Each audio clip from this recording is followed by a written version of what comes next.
धमो मङ्गलमुखितं अहिंसा संयमो तवो देवा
स्तुति का सहगान करेंगे सभी।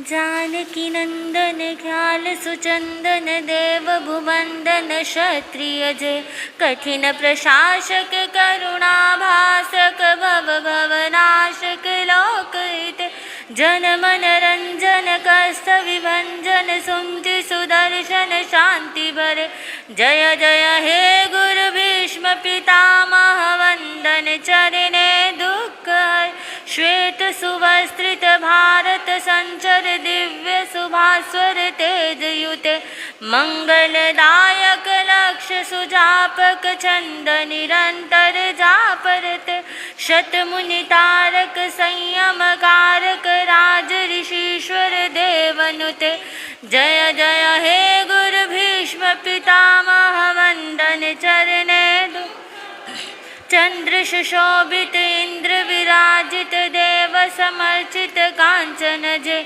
निहाल वंदित शांति सुगंधित स्वर्ण तपोव्रत तेजयुत नवकर मंत्रित ध्यान सुयंत्रित मेरठ दीक्षित देवगत जय जय हे गुरु भीष्म पितामह वंदन चरणे दुख हरे। बोलिए भगवान महावीर स्वामी की जय। साध्वी यशस्वी जी महाराज साहब कुछ समय के लिए अपने विचार आपके समक्ष रखेंगी। साध्वी यशस्वी जी महाराज साहब।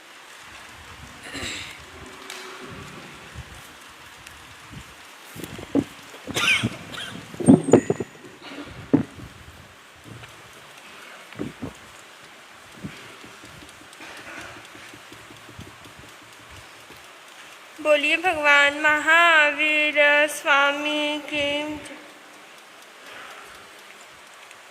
गुरुदेव के पावन चरणों में जो शीश झुकाया करते हैं भगवान की भक्ति में अपना मन खूब लगाया करते हैं श्रद्धा की ज्योत जगा करके जो ध्यान लगाया करते हैं नर से नारायण हो करके इतिहास बनाया करते हैं इतिहास बनाया करते हैं।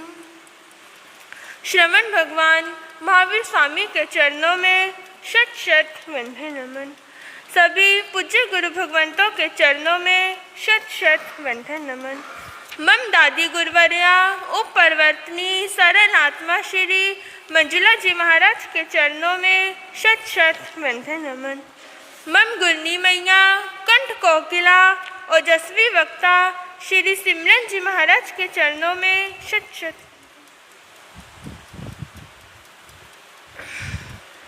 धर्म प्रेमी बंधुओं माताओं एवं बहनों गुरु चरणों में रहकर इस तुच्छ बुद्धि के माध्यम से जो कुछ भी ग्रहण कर पाई वह आपके समक्ष रखने का प्रयास कर रही हूँ। भगवान महावीर स्वामी अपनी वाणी में फरमा रहे हैं कोहम पियम पन्ना सई मानो विनय नासनो माया मित्तानी नासई लोहो सब विनाशनो।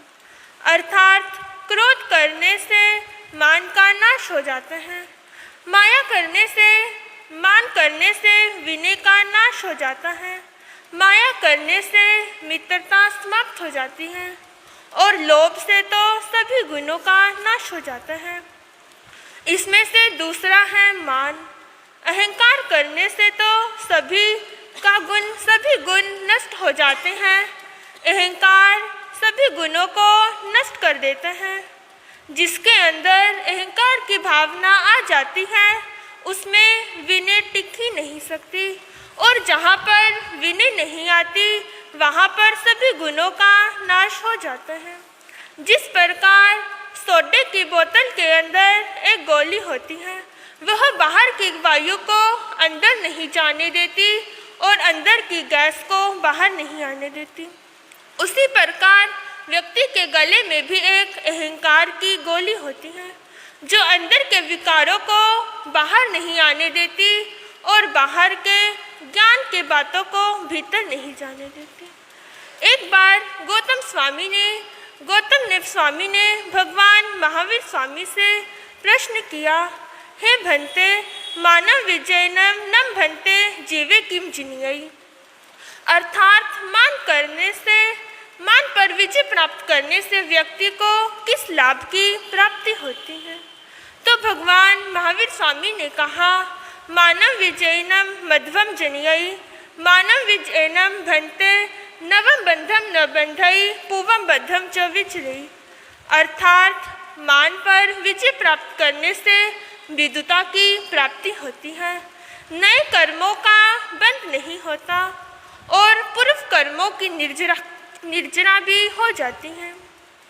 एक गुरु के पास 2 शिष्य पढ़ा करने के लिए आया करते थे। उसमें से एक शिष्य अमीर था और दूसरा शिष्य गरीब था।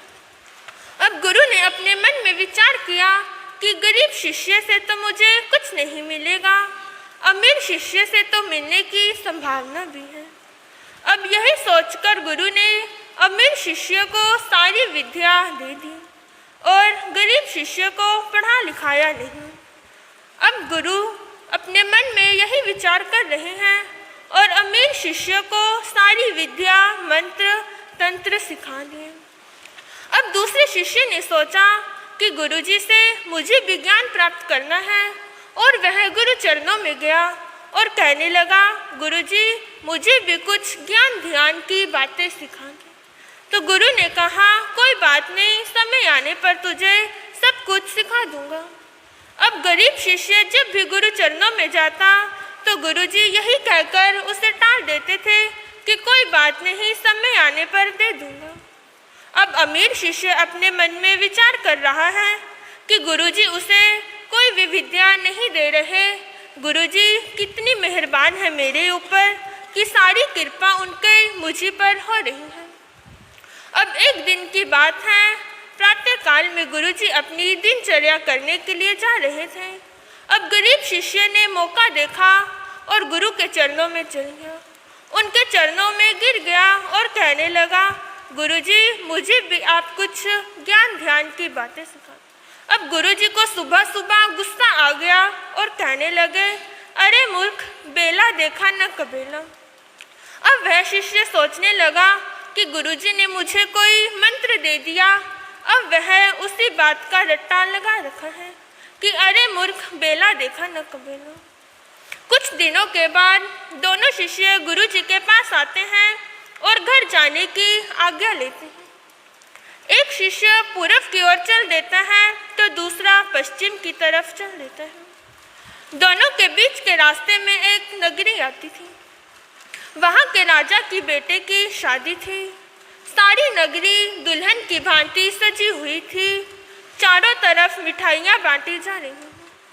बारात विदा होने को थी कि उधर से एक सांप आता है और जिस लड़के की शादी थी उसे राजकुमार को डंक मारकर चला गया और वह बेहोश होकर गिर जाते हैं।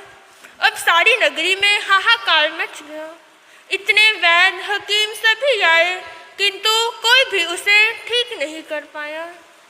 अब राजा ने घोषणा कर दी कि जो भी मेरे बेटे को ठीक करेगा मैं उसे मुंह मांगा इनाम दूंगा। अब यह बात सुनकर सभी आ रहे हैं और तरह तरह के उपाय कर रहे हैं, किंतु कोई भी उसे ठीक नहीं कर पाया। इतने में घूमते घूमते वह दोनों शिष्य भी वहीं पर आ गए। अमीर शिष्य ने जैसे ही यह बात सुनी तो वह भारी भीड़ को चिढ़ता हुआ उस राजकुमार के पास आया और उस पर सारे मंत्र तंत्र का उपाय कर लिया, किंतु उसे होश नहीं आया।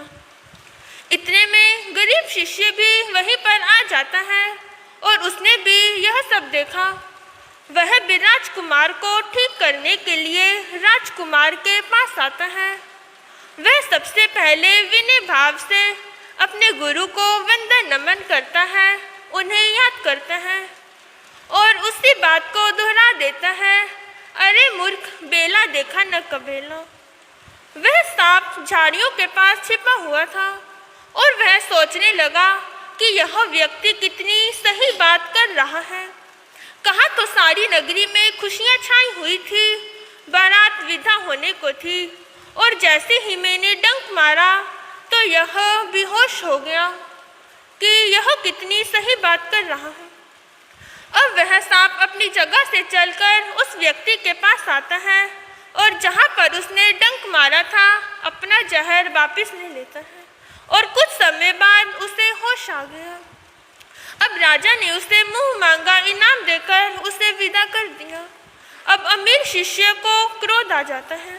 वह सोचता है कि गुरुजी ने तो कहा था कि मैंने तुझे सारी विद्या दे दी, किंतु असली बात तो अब पता चली है, मुझे तो उन्होंने झूठी विद्या दी है, झूठा ज्ञान दिया है, सच्चा ज्ञान तो इन्होंने उसे दे दिया। अब वह गुस्से में फिर गुरुजी के पास वापस चला जाता है और उन्हें जाकर उल्टा सीधा बोलना शुरू कर देता है। जो बातें हमें गुरु को नहीं बोलनी चाहिए थी वह भी उसने सब बातें बोल दी। अब गुरु ने कहा कि मैंने तो उसे कोई भी विद्या नहीं दी, बस गुस्से में एक दिन 2 शब्द कहे थे, लगता है उसने उसी को मंत्र बना लिया कि तुम में अहंकार आ गया था, इसीलिए तुमने सारी ज्ञान सारी विद्या को खो दिया। उसके अंदर विनय भाव थी, इसीलिए उसने गाली को भी मंत्र बना लिया। तो इसीलिए जो भव्य प्राणी अपने अंदर अहंकार को दूर करके विनय को लाएंगे उनका कल्याण होता हुआ चला जाएगा। बोलिए भगवान महावीर स्वामी की जय।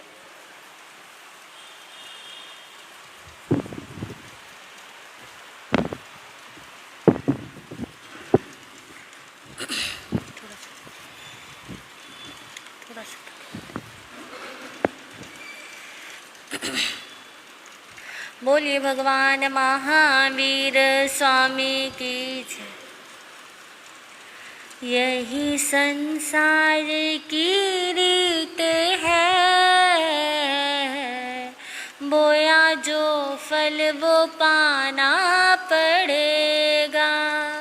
वही संसार की रीत है, बोया जो फल वो पाना पड़े। कैसे नाते कैसी प्रीत है, छोड़ एक दिन तो जाना पड़ेगा। कैसे नाते कैसी प्रीत है, छोड़ एक दिन तो जाना पड़ेगा। हर सुबह में छुपी शाम है, मौत जीने का अंजाम है। हर सुबह में छुपी शाम है, मौत जीने का अंजाम है।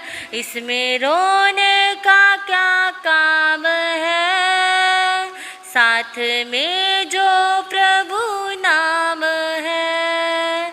इसमें रोने का काम है, साथ में जो प्रभु नाम है।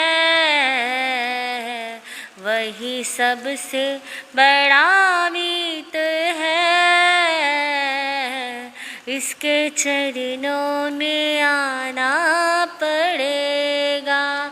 वही सबसे बड़ा मीत है, इसके चरणों में आना पड़ेगा। यही संसार की रीत है, बोया जो लाख गहरा हो सागर तो क्या, प्यास फिर भी बुझाए नहीं।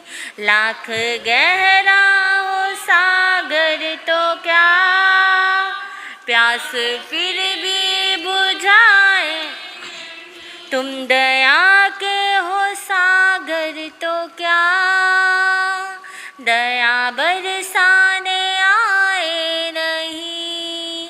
तुम दया के हो सागर तो क्या, दया बरसाने आए नहीं। जिंदगी एक संगीत है, इसका सुर तो मिलाना पड़ेगा। जिंदगी एक संगीत है, इसका सुर तो मिलाना। यही संसार की रीत है, बोया जो फल वो पाना पड़ेगा। कैसे नाते कैसी प्रीत है, छोड़ एक दिन तो जाना पड़ेगा।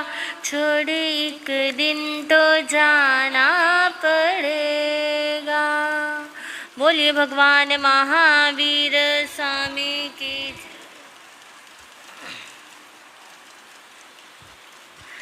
अरिहन्तानम् ॐ नमो अरिहन्तानम् अरिहन्तानम् ॐ नमो अरिहन्तानम्। घबराओ ना दुख से जीवन में, जीवन सुख दुख का मेला है। घबराओ ना दुख से जीवन में, जीवन सुख दुख का मेला है। शरणा ले लो अरिहंतों का, शरणा ले लो अरिहंतों का। क्यों करता व्यर्थ झमेला है, ये प्रभु सिमरन की वेला है। अरिहंतानम्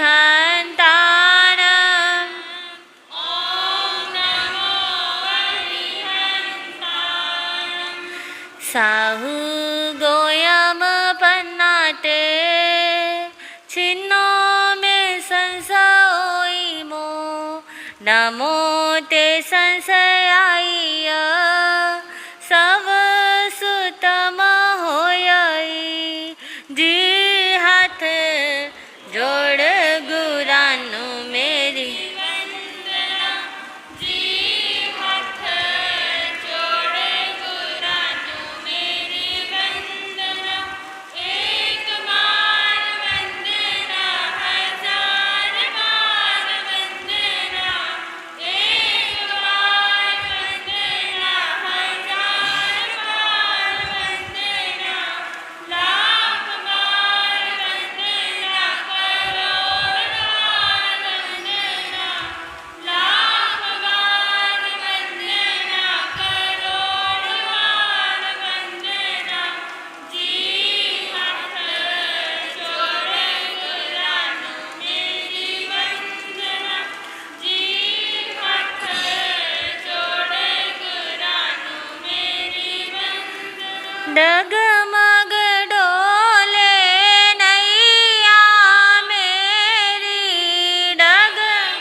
जियसा भवसागर पार लंघना जियसा भवसागर पार लंघना जी हथ जोड़ गुरानु मेरी वंदना। देवादिदेव चरम तीर्थंकर शासनेश भगवान महावीर स्वामी के चरण कमलों में कोटिशः वंदन नमन करने के पश्चात घोर तपस्वी स्वामी श्री निहाल चंद जी महाराज साहब, गुरुदेव सरल आत्मा श्री खूबचंद जी महाराज साहब, संघ रक्षक बहुश्रुत गुरुदेव स्वामी श्री फूलचंद जी महाराज साहब, उत्तर भारतीय प्रवर्तक शासन सूर्य स्वामी श्री शांति स्वरूप जी महाराज साहब, उत्तर भारतीय प्रवर्तक वाणी के जादूगर पूज्य गुरुदेव श्री अमर मुनि जी महाराज साहब, श्रमण संघीय सलाहकार भीष्म पितामह तपस्वी रत्न गुरुदेव श्री सुमति प्रकाश जी महाराज साहब, श्रमण संघीय वरिष्ठ उपाध्याय वाचनाचार्य डॉक्टर विशाल मुनि जी महाराज साहब, उत्तर भारतीय प्रवर्तक श्री आशीष मुनि जी महाराज साहब, उप प्रवर्तनी महासाध्वी श्री शशिकांता जी महाराज साहब, उत्तर भारतीय प्रवर्तनी गुरानी श्री सरिता जी महाराज साहब, सरल मना गुरानी श्री अजय कुमारी जी महाराज साहब, सरल आत्मा मम गुरुवरिया गुरानी श्री मंजुला जी महाराज साहब, इन सभी गुरु भगवंतों के चरणों में हृदय की गहराई से अनंत अनंत वंदन नमन करने के पश्चात चातुर्मास प्रारंभ से ही एक विषय आपके समक्ष प्रारंभ किया हुआ है, ऋषि भाष्य सूत्र, जिसमें 45 अरहत महर्षियों की वाणी का सार है, जिसमें 6 महर्षियों को आप सुन चुके हैं। आज आपके सामने 7वें महर्षि की वाणी आ रही है, उनके विचार आ रहे हैं, जिनका नाम है कुर्मा पुत्र। क्या नाम है?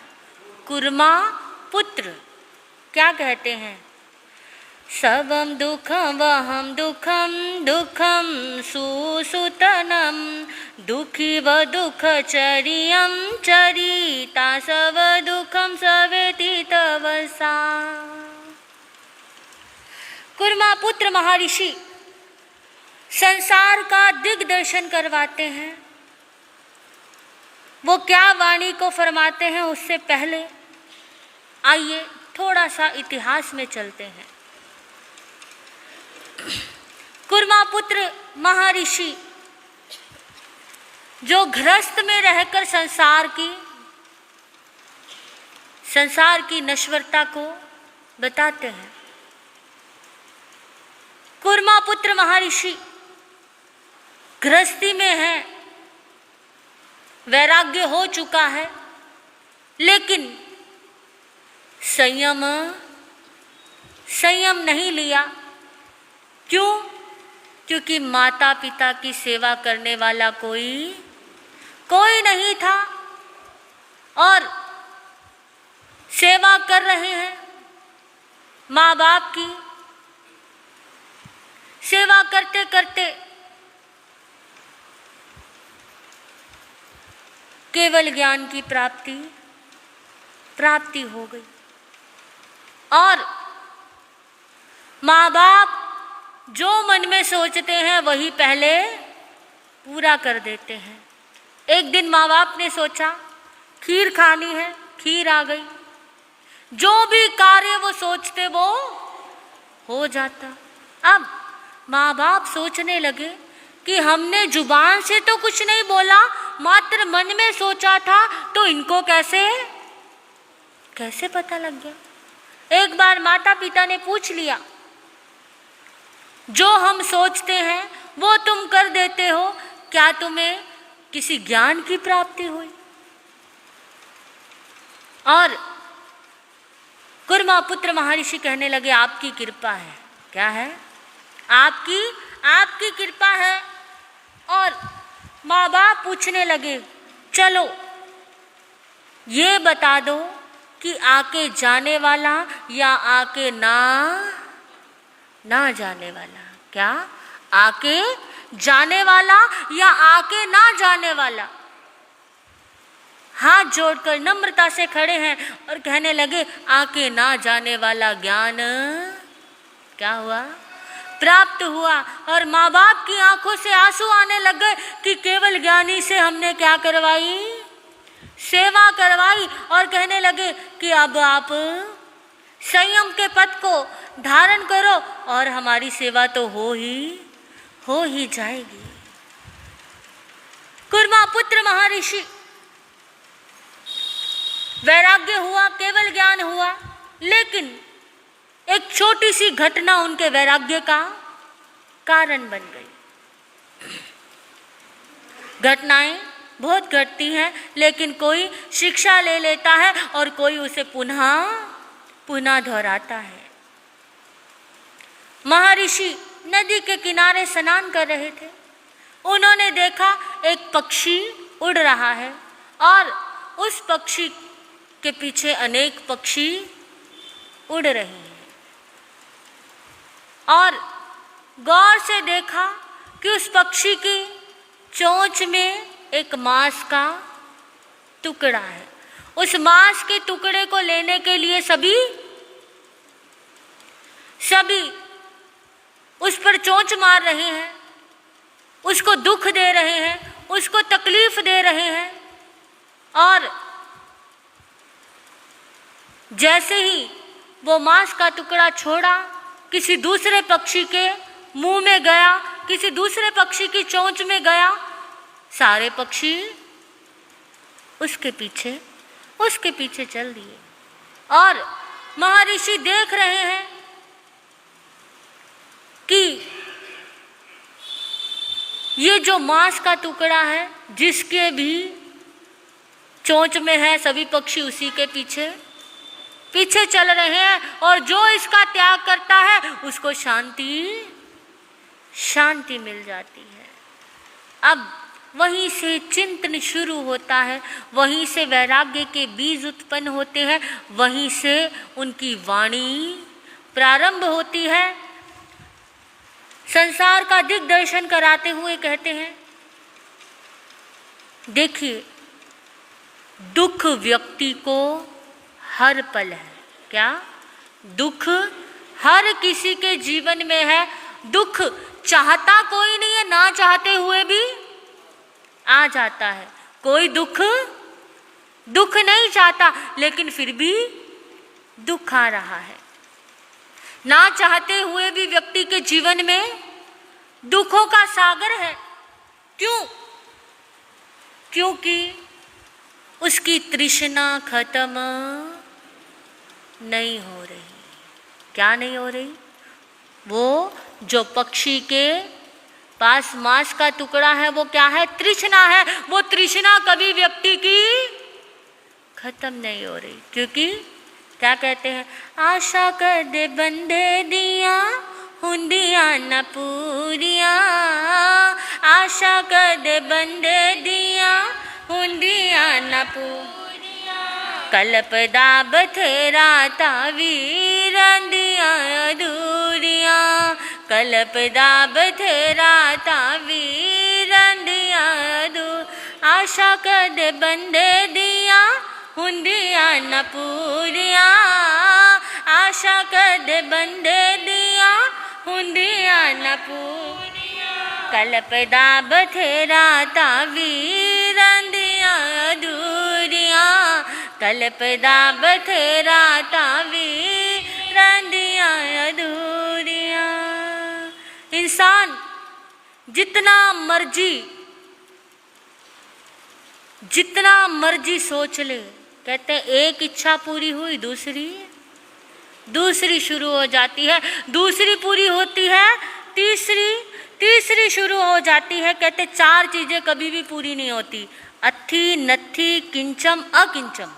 क्या? अथी नथी किंचम अकिंचम। ये है, ये नहीं है, ये कर लिया, ये नहीं किया। क्या? ये है, ये नहीं है, ये कर लिया, ये नहीं किया। ये चार चीजें इंसान की कभी पूरी नहीं होती।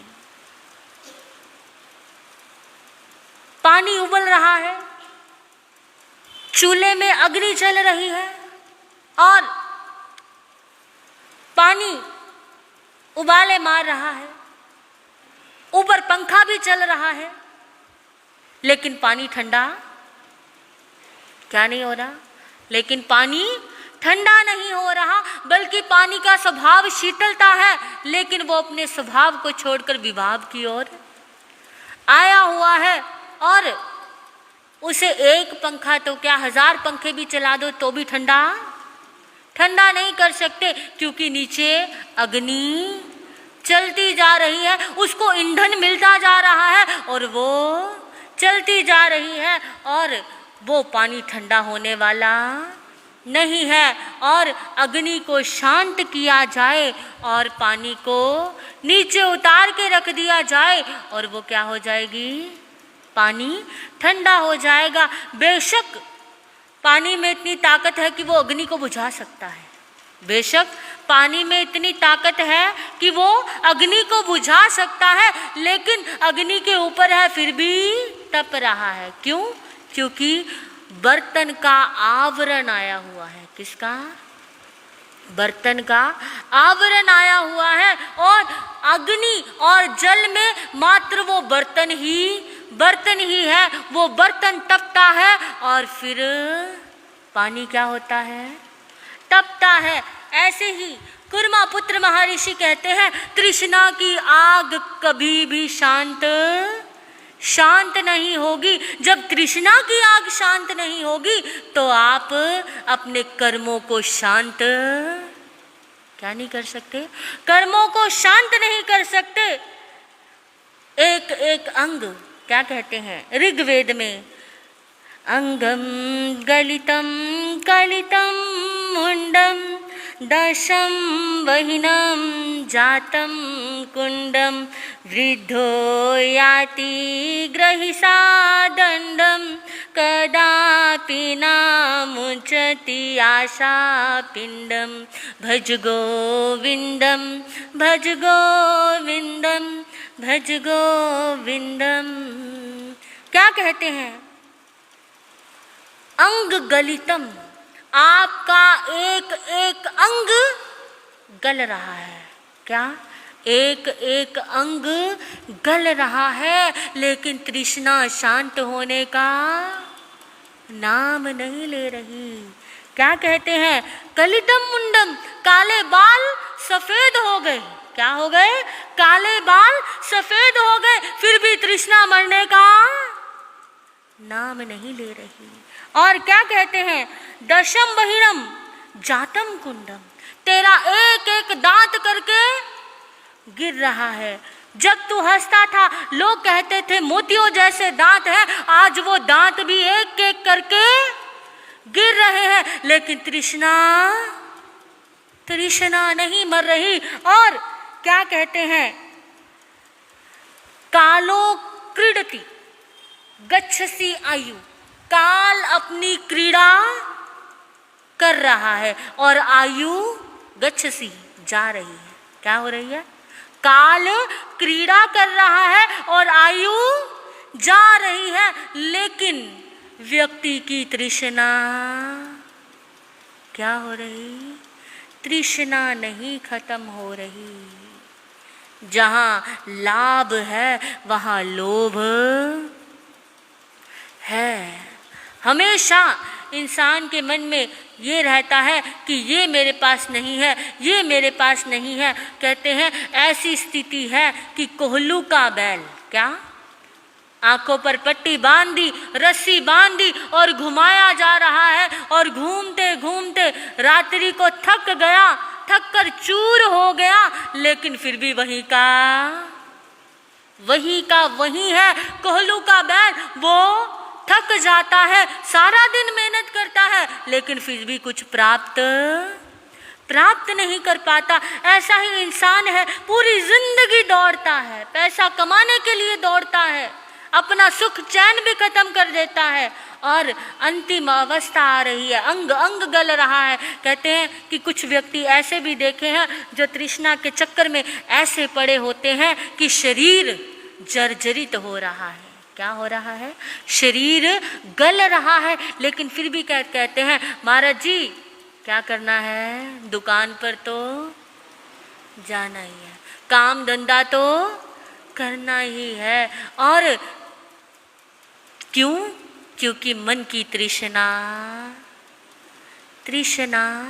तृष्णा नहीं मरती, और जब तृष्णा नहीं मरती तो इंसान के कर्म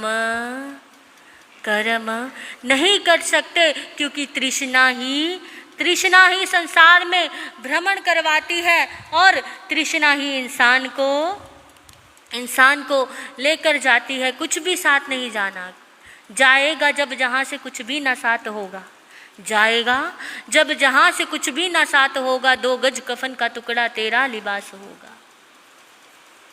कुछ नहीं जाना साथ में। ऐसी स्थिति हो जाती है, व्यक्ति हाय हाय करता है, लेकिन आसपास वाले जो रिश्तेदार नाते होते हैं क्या देखते हैं? इसकी जेब में कितने पैसे हैं, इसके हाथों में कितनी अंगूठियां हैं, इसके गले में क्या है? सोना। क्या ढूंढते हैं? व्यक्ति कर रहा है, उसकी कोई वैल्यू नहीं है, लेकिन सोना या पैसे की क्या है? वैल्यू है। और कुर्मा पुत्र महर्षि संसार का दिग्दर्शन करवा रहे हैं और कह रहे हैं जब इंसान की तृष्णा नहीं मरती तो उसे संसार में ही क्या करना पड़ेगा? भ्रमण करना पड़ेगा। और हमारे सामने जीता जागता उदाहरण है कपिल मुनि का। श्रीमद् उत्तराधर सूत्र का 8वां अध्ययन। कपिल ये 2 मासा सोना लेने गया था। क्या? 2 मासा सोना। 2 से 4, 4 से 8, 8 से 12, बढ़ता गया। ऐसी तृष्णा बढ़ गई। कहते इच्छासु आकाश समा अनंतिया, जैसे आकाश का अंत नहीं है ऐसे इच्छाओं का कोई अंत नहीं है। और बढ़ता जा रहा है, यहाँ तक बढ़ गया कि राजा का आधा राज्य ले लूं, आधा नहीं पूरा ले लूं। मन में भाव आया राजा को मारकर पूरा राज्य ले लूं। इस तृष्णा का गड्ढा कभी नहीं भरता। क्या? तृष्णा का गड्ढा कभी नहीं भरता। एक पेट का गड्ढा कभी नहीं भरता और एक तृष्णा का गड्ढा कभी नहीं भरता। और ऐसा सोच रहे हैं कि पूरा राज्य ले लूं, लेकिन उनके कुछ पुण्य कर्मों का उदय था कि वहाँ पर रोक लग गई। और ऐसी रोक लगी कि भावना मुड़ गई। 2 मासा सोना लेने की बात तो छोड़ दो, आत्मा के अनंत सुख को चुन लिया, संयम को चुन लिया और संयमी हो गए। और ऐसे संयमी हुए 500 चोरों को उपदेश दिया, 500 चोरों को उपदेश दिया और संयम के मार्ग पर लाए। ऐसे तृष्णा का गड्ढा कभी नहीं भरता। दिग्दर्शन करा रहे हैं कुर्मा पुत्र महर्षि और कहते हैं भीख भूख कोई नहीं हर गठड़ी में लाल। भीख भूख कोई नहीं हर गठड़ी में लाल, बिन समझे पर क्यों नहीं तालो भयो कंगाल। ऐसे कर्मापुत्र कह रहे हैं जब तक आप अपनी तृष्णा को शांत नहीं करेंगे तब तक संसार में भ्रमण करते रहेंगे, तब तक संसार में ही घूमते रहेंगे। आप तृष्णा को रोकिए, क्योंकि अभी आपने सुना आशा कर दे बंदे दियाँ हुंदियाँ न पूरियाँ। इच्छा इंसान की कभी, कहते हैं हर चीज़ हर किसी को कभी नहीं मिलती, हर चीज़ हर किसी को कभी नहीं मिलती। देखिए आप दुनियादारी देखते हैं। अब हम कपिल की बात कर रहे थे, कपिल ब्राह्मण की। ज्ञान तो था, लक्ष्मी जहाँ सरस्वती होती है वहाँ लक्ष्मी नहीं होती, और जहाँ लक्ष्मी होती है वहाँ सरस्वती नहीं होती। क्यों ऐसे होता है? बहुत से ऐसे लोग देखे हैं जिनके पास बहुत पैसा है, लेकिन बोलने का लहजा बदल जाता है। क्यों? क्योंकि वो इस तृष्णा में फंसे हुए हैं, इस तृष्णा में लगे हुए हैं। घर से निकले थे कुछ कमाने के लिए, खूब कमाया, भाग्य ने साथ दिया, इतना कमाया कि धन के अंबार लग गए, लेकिन अपने आप को निछावर कर दिया, अपने आप को लगा दिया, दौड़ता जा रहा है। दौड़ने के बावजूद भी पहुंचा कहीं नहीं, वहीं है। दौड़ता जा रहा है, लेकिन दौड़ते दौड़ते वहीं रुक रहा है, वहीं का वही। ना कर्मों का कुछ क्या किया, क्षय किया, बल्कि और नए कर्म बांध लिए। कुन्वा पुत्र महर्षि जो गृहस्थ में रहते हुए भी केवल ज्ञानी हो गए, और माँ बाप की सेवा करते करते क्या हो गए, केवल ज्ञानी हो गए। ऐसे उनके जीवन को सुनते हैं कि गृहस्थ में रहकर भी क्या हो सकते हैं।